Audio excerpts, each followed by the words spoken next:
जिसमें नाम किसी और का जाता था, सिर्फ मैं बैक में काम करता था। तो अभी हम लोग एक भोजपुरी में अर्बन म्यूज़िक के साथ आ रहे हैं, वेस्टर्न म्यूज़िक के साथ में आ रहे हैं। इस इंडस्ट्री से लोग डायरेक्ट अब पॉलिटिक्स की ओर जा रहे हैं। अच्छी बात है, जाना चाहिए, समाज सेवा का काम है। तो आपने भोजपुरी इंडस्ट्री को ही क्यों चुना? और लोग भोजपुरी को इस तरीके से देखते हैं कि भाई भोजपुरी में वही टिचिक टिचिक चलता है।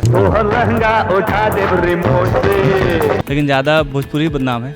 अलग म्यूजिक से पहचान हो कि हाँ भाई भोजपुरी में भी ऐसा काम होता है। तो कुछ रिस्पॉन्स आता है? जो मुझे काम देता था वो अपना नाम देते थे। मैं कहता था कि भाई नाम दीजिए, भाई जो काम करता है उसका तो नाम देना चाहिए।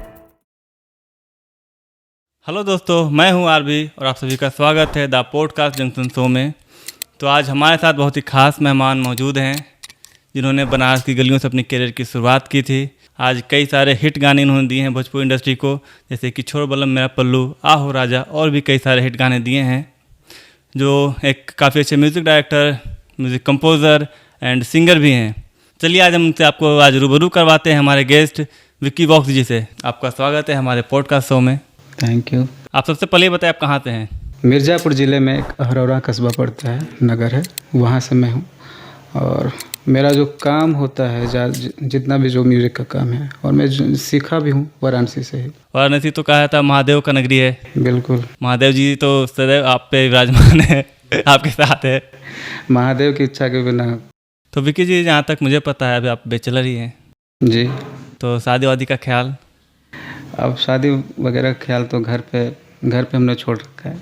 या फिर अपने ऊपर भी कुछ छोड़ रखा है क्या? नहीं। तो इस साल हो जाएगी या फिर और वेट करना होगा? अब तो देखिए, हम लोग जिस जगह से आते हैं उम्र ही है ये शादी की, तो लोग हैं। अच्छा, आपके घर पे कौन कौन है? घर पे हमारे मम्मी हैं, पापा हैं, भाई हैं, बहन लोग हैं। कब से आपने काम स्टार्ट कर दिया है as a music director? As a music director हमने अभी तो लगभग 1 साल हुआ एज ए म्यूज़िक डायरेक्टर काम। अच्छा, लेकिन काम तो मैं पिछले लगभग 7 साल से कर रहा हूँ। एज अ म्यूज़िक डायरेक्टर ही काम कर रहे थे कहीं या फिर कुछ और? एक्चुअली मैं शुरू में जो भी काम करता था, पहले मैं एज ए म्यूज़िक प्रोग्रामर काम करता था। मेरे पास गाने आते थे, मैं उसका म्यूज़िक कंपोज करता था, म्यूज़िक बनाता था, और अलग अलग स्टूडियोज़ होते हैं उनका मैं काम करता था। अब बेसिकली अपना कहीं आप काम करते थे पहले? हाँ, कहीं पे पर्टिकुलर जाकर मैं काम नहीं करता था। अच्छा, काम लोग भेजते थे, करता था। अपना खुद का स्टूडियो था। हमने देखा यूट्यूब पे कई सारे आपके गाने हैं जहाँ पे आपने खुद गाया है, खुद लिखा भी है। हाँ, इसमें एक सॉन्ग काफ़ी पुराना है, महादेव। हाँ, वो गाना जो था कि बहुत पहले जब मैं शुरू में बनारस में आया हुआ था, और जिनके यहाँ पे मैं बनारस में स्टार्ट किया था, सोनू भैया हैं बनारस में, उनका स्टूडियो था, वहीं से मैंने स्टार्ट किया। तो उन्हीं के यहाँ पे रह कर के बनाते बनाते एक इच्छा हुआ कि मैं भी कुछ गाऊं, तो सोचा कि महादेव के लिए महादेव का भजन कुछ करता हूं, और वही गाना हमने बनाया। और ऐसे ही नॉर्मली ऐसे ही बनाया उसको, और मोबाइल से वगैरह शूट करके ऐसे ही अपलोड कर दिया था। तो लगता है आप यहाँ पे इस इंडस्ट्री में एज अ सिंगर आए थे? नहीं, एज ए सिंगर नहीं। मेरा मुख्य रूप से काम जो था वो म्यूज़िक का ही काम था। वो तो अब करते करते हो गया। किन किन कलाकारों के साथ अब तक आपने काम किया है? लगभग सभी लोगों ने म्यूज़िक पे मेरे, मतलब कि भोजपुरी इंडस्ट्री कितने भी हैं, पवन सिंह, खेसारी, अंकुश राजा का तो हमने कई गाने देखे हैं आपके। अनु दुबे जी का भी आपने काम किया है। जी जी जी। उनका जो छोड़ बलम मेरा पल्लू काफ़ी अच्छा गाना अभी ट्रेंडिंग में चल रहा है जी। कुछ उधर से रिस्पॉन्स आता है आपको? जैसे कि गाना कई बार आपने दिया कि बहुत ज़्यादा हिट गया, बहुत ज़्यादा अच्छा हुआ, बहुत ज़्यादा चला, तो कुछ रिस्पॉन्स आता है? रिस्पॉन्स देखिए अब, या फिर बस म्यूज़िक बनवा के लोग भूल जाते हैं? नहीं, ऐसा नहीं है।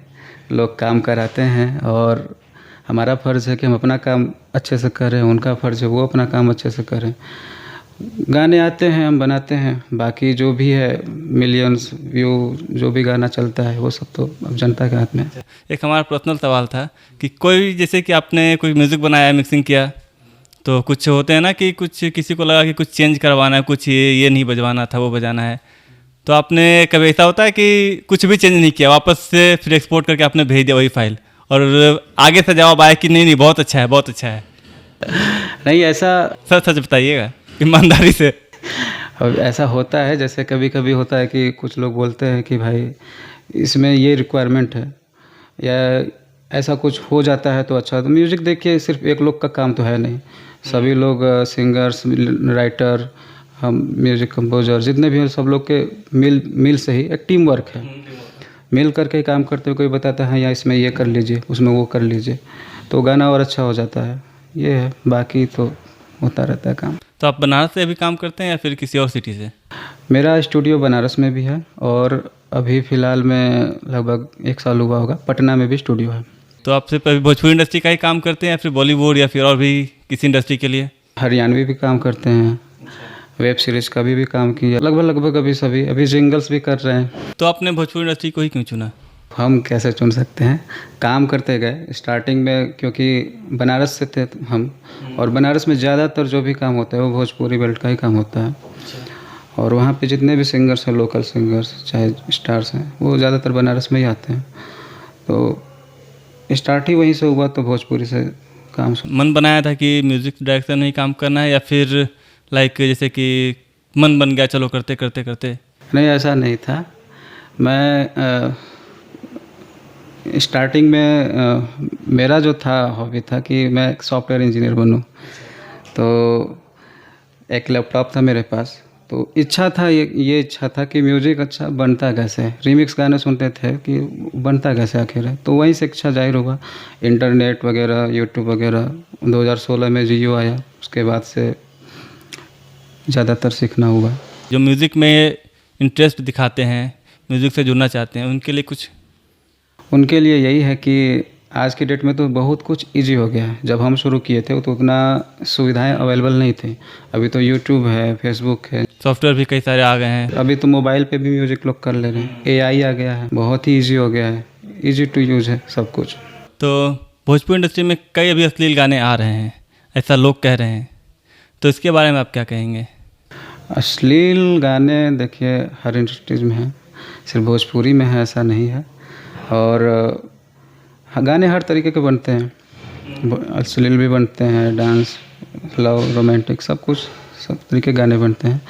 अब ये कह सकते हैं, ये ज़रूर कह सकते हैं कि ज़्यादा बनते हैं, एल्बम ज़्यादा चलते हैं। एल्बम तो बॉलीवुड, पंजाबी, हरियाणवी सब कुछ चलते हैं एल्बम में, लेकिन ज़्यादा भोजपुरी बदनाम है। रीज़न यह है कि थोड़ा ज़्यादा आता है गाना ज़्यादा आता है।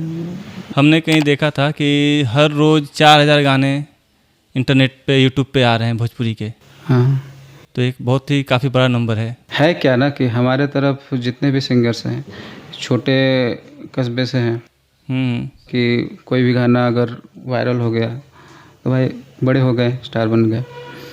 तो उसी उम्मीद में लोग, ज़्यादातर लोग आजकल के सिंगर्स जो हैं, जो सीखे हुए हैं वो तो ठीक है, लेकिन जो नहीं सीखे हुए हैं, हमारे पास बहुत सारे ऐसे सिंगर आते हैं जो नहीं सीखे हुए हैं, सुर में नहीं गा पा रहे हैं, लय में नहीं हैं, फिर भी वो गाना चाह रहे हैं, तो उनको, हमारे पास बहुत ऐसे आते हैं और उनको हम मना भी करते हैं कि देखिए पहले आप अच्छे से सीख लीजिए, पैसा लगना है।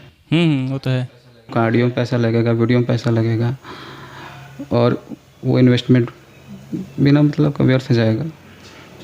और भोजपुरी इंडस्ट्री में भी ज़्यादातर देखा ये भी जा रहा है कि इस इंडस्ट्री से लोग डायरेक्ट अब पॉलिटिक्स की ओर जा रहे हैं। जी, जैसे कि अभी पवन सिंह के बारे में भी बहुत सारी चर्चाएं चल रही हैं। अब देखिए इंडस्ट्री से जा रहे हैं, पहले मनोज तिवारी जी थे, दिनेश जी गए, तो लोग जा रहे हैं और अच्छी बात है, जाना चाहिए। समाज सेवा का काम है, अगर उनका इच्छा है जाने का तो बहुत अच्छी बात है। शुरू में हमने काम स्टार्ट जब किया तो काम करने से पहले हम जैसा कि हम बताया सॉफ्टवेयर इंजीनियर बनना चाहते थे, डेवलपर बनना चाहते थे, तो हम स्टार्ट किए, वहाँ पे गए। फीस इतनी ज़्यादा थी वहाँ की कि हम अफोर्ड नहीं कर पा रहे थे, घर की हम स्थिति देखे उस हिसाब से, तो कर नहीं पाए। फिर म्यूज़िक का जो काम शुरू किए 2014-15 के करीब में स्टार्ट किए, और वहीं से धीरे धीरे म्यूज़िक का करियर स्टार्ट हुआ हमारा। स्टार्ट में हमने एज ए प्रोग्रामर शुरू किया, जिसमें नाम किसी और का जाता था, सिर्फ मैं बैक में काम करता था। तो स्टार्ट में हमने जब इंडिपेंडेंट काम शुरू किया था तो हरियाणवी का काम शुरू किया, भजन के काम शुरू किए, और फिर उसमें बीच बीच में भोजपुरी का भी करना शुरू किए। फिर 2017 में कंटिन्यू भोजपुरी का काम शुरू किए, बीच बीच में हरियाणवी भजन, कुछ राजस्थानी भी गाने भी बनाए हमने, और हिंदी भी बीच बीच में बनाते गए जैसे जैसे काम मिलता गया। बैक में ही रह के उस टाइम मेरा नाम नहीं जाता था किसी भी गाने में। जहाँ आप काम करते थे पार्टिकुलर उनका ही नाम? जो मुझे काम देता था वो अपना नाम देते थे मुझे। मैं कहता था कि भाई नाम दीजिए, भाई जो काम करता है उसका तो नाम देना चाहिए। लोग जो मैनुअल कुछ भी होता है गाने में, शहनाई बजता है, फ्लूट बजता है, तो उसका लोग नाम क्रेडिट देते हैं, तो लेकिन लोग नहीं देते थे। फिर भी उनको चलो भाई कोई दिक्कत नहीं, करते हैं करते हैं करते हैं। अभी 2021 से हमने कुछ कुछ गाने अपने नाम से शुरू किए कि भाई एज ए म्यूज़िक डायरेक्टर काम किया जाए। तो फिर रेगुलरली हमने अपना स्टूडियो 2022 से शुरू कर दिया वेदो रिकॉर्ड्स के नाम से, और उसके 4 महीने बाद पटना में भी शुरू किया वेदो रिकॉर्ड्स। वहाँ पे भी चल रहा है काम, बनारस से भी तो काम होता है। आप ही का ब्रांच है वो? हाँ, मेरा ही ब्रांच है, वहाँ पे मेरा ही काम होता है वहाँ पे सारा काम। और अभी हम लोग एक प्लेटफॉर्म तैयार कर रहे हैं सिंगर्स के लिए, इजी टू एक्सेस हो। जैसे बहुत लोग होते हैं कि पहुंच नहीं पाते हैं स्टूडियो पे, और उनको रिकॉर्डिंग में दिक्कत होता है, गाने बनवाने में दिक्कत होते हैं, राइटर्स अवेलेबल नहीं हो पाते हैं, उनके पहचान नहीं है किससे बात करें। बहुत लोग ऐसे मिल जाते हैं जिनसे कि वो ज़्यादा पैसा डिमांड कर लेते हैं। तो उस तरीके से एक प्लेटफॉर्म हम लोग तैयार कर रहे हैं, एक साइट बना रहे हैं हम लोग, वो भी जल्दी तैयार हो जाएगा। आपके पॉडकास्ट के माध्यम से हम बता रहे हैं। भोजपुरी के लिए एक वरदान जैसा होगा, क्योंकि गांव से आते हैं लोग, गाना गाने की इच्छा रखते हैं, सही लोग तक पहुंच नहीं पाते हैं और गलत लोगों के हाथों में आकर वो अपना पैसा, टैलेंट सब बर्बाद कर लेते हैं। जो गाते हैं, जो जिनके पास एक्चुअल में टैलेंट है, उनके लिए वेलकम है, एकदम आइए। और उन्हीं लोगों के लिए हमने वो प्लेटफॉर्म तैयार कर रहे हैं हम लोग। और उस पर है क्या कि आप उस पर जैसे साइट पे जाएंगे वहाँ पे, और वहाँ पे ज्वाइन का ऑप्शन रहेगा। ज्वाइन जैसे ही करेंगे वहाँ पे एक एक चीज़ उसमें पूछा जाएगा कि आप क्या करना चाहते हैं, क्या क्या करवाना चाहते हैं, और आप उस पर क्लिक करते जाइए और आपको एक डेट मिल जाएगा। उस डेट पर जा करके स्टूडियो विजिट कर लीजिए, आपका सारा कुछ म्यूजिक, लिरिक्स, कंपोजिशन, वीडियो, जो भी आप काम करवाना चाहते हैं वो सारा कुछ एक जगह। वहाँ पे सिखाएंगे या फिर सिर्फ जो गाने की इच्छा रखते हैं वो गाएंगे? सिखाने के लिए भी हम लोग अभी उस पर काम करेंगे। अभी क्या है कि अभी हम लोग सर्विस उस पर service as a service provider start कर रहे हैं उस पर, कि लोगों को बेहतर सर्विस मिल पाए। लोग परेशान होते हैं, स्टूडियो तो बहुत सारे हैं लेकिन वहाँ पे अच्छा काम नहीं हो पाता, अच्छे तरीके से उन लोगों को गाइड नहीं हो पाता। हम लोग क्या करेंगे कि उनको आएंगे तो एक बेहतर। आप बहुत बड़ा कदम उठा रहे हैं भोजपुरी के लिए, जो हमारे नए सिंगर्स हैं, जो गांव वगैरह से बिलोंग कर रहे हैं, उनके लिए। तो अभी आप किन किन सिंगरों के साथ अभी प्रेजेंट में काम कर रहे हैं, और अभी आगे की आपकी क्या प्लानिंग है? अभी हम लगभग सभी लोगों के साथ काम कर रहे हैं। अभी हम लोग काम कर रहे हैं, जैसे कि भोजपुरी चलता है, नॉर्मल रेगुलर म्यूज़िक जो चलता है आजकल, तो अभी हम लोग एक भोजपुरी में अर्बन म्यूज़िक के साथ आ रहे हैं, वेस्टर्न म्यूज़िक के साथ में आ रहे हैं। होता क्या है कि हम वेस्टर्न म्यूज़िक बनाना तो चाहते हैं हम, हमारी इच्छा है कि भाई कुछ वैसे गाने बने जो कि शहरों में भी उसको लोग क्लब वगैरह में, मॉल्स वगैरह में बजा सकें वेस्टर्न म्यूज़िक के साथ में।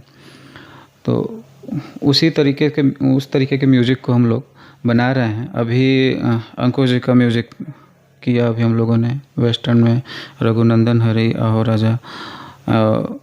अभी अनुदेवी जी का बन रहा है अभी गाना उनका, खेसारी जी का भी बना है गाना, वो भी फुल्ली वेस्टर्न है, आएगा। तो है क्या कि जैसे सोच यह था हम लोगों का कि हरियाणवी गाने हैं, पंजाबी गाने हैं, बॉलीवुड हिंदी गाने हैं, मराठी गाने हैं, चाहे जितने भी रीजनल लैंग्वेज हैं आज के डेट में सभी अपग्रेड हुए हैं। और लोग भोजपुरी को इस तरीके से देखते हैं कि भाई भोजपुरी में वही ढिचिक ढिचिक चलता है, ऐसा लोग ज़्यादातर लोग कहते हैं। हम भी सुने हैं, आप भी सुने होंगे। तो एक अलग म्यूजिक से पहचान हो कि हाँ भाई भोजपुरी में भी ऐसा काम होता। कुछ लोग भोजपुरी में अभी भी बहुत अच्छा काम कर रहे हैं, बट उनको एक नाम और पहचान अभी भी नहीं मिल पाई है। वो धीरे धीरे अभी इसी को कह सकते हैं कि परिवर्तन। जैसे अभी हम लोगों ने शुरू किया था तो पटालों के गाना हम लोगों ने बनाया था, वो बहुत ही पॉपुलर हुआ था इंस्टाग्राम रील वगैरह पे। तो वो रैप के साथ हम लोगों ने उसको लॉन्च किया था, तो भोजपुरी में रैप का तड़का था। अभी और भी गाने आ रहे हैं, तो रैप और पॉप सॉन्ग मिला करके एक अच्छा एक्सपेरिमेंट कर रहे हैं हम लोग। सबसे बढ़िया, सबसे बेस्ट म्यूज़िक डायरेक्टर कौन है सबसे जिससे आप इंस्पायर हुए? शुरू में सुनते थे हम लोग, जैसे भाई वेस्टर्न गाने सुनते आ रहे हैं शुरू से, इंग्लिश गाने सुन रहे हैं। हनी सिंह है अच्छा, हनी सिंह का रैप, लव डोज 2 अभी तुरंत आया है सॉन्ग। तो वो गाने सुनते आ रहे हैं, उसी तरीके का म्यूज़िक। ऐसा जैसे होता है कि फ्यूचरिस्टिक चीज़ें आप उनके 2011 के भी गाने सुनेंगे और आज 2024 में सुनेंगे तो आपको ये नहीं लगेगा कि हम 2011 का गाना सुन रहे हैं, 2011 का म्यूज़िक सुन रहे हैं। वो चीज़ें हैं, तो वो रिलेट कर पाएँ 10 साल बाद ही म्यूज़िक। हमारा भी यही प्रयास है कि हम जो भी आज म्यूज़िक बनाएं वो भी आज से 10 साल बाद लोगों को 2032 में के म्यूज़िक से रिलेट करे वो म्यूज़िक। तो प्रयास यही है, बाकी सब भगवान। तो काफ़ी अच्छा लगा आपसे मिलके। मुझे भी बहुत अच्छा लगा। तो आज का पॉडकास्ट हम यहीं पे एंड करते हैं। तो मिलते हैं हम हमारे नेक्स्ट एपिसोड में, और आपसे ढेर सारी बातें होंगी। उम्मीद करता हूँ आपका प्यार बना रहेगा। धन्यवाद।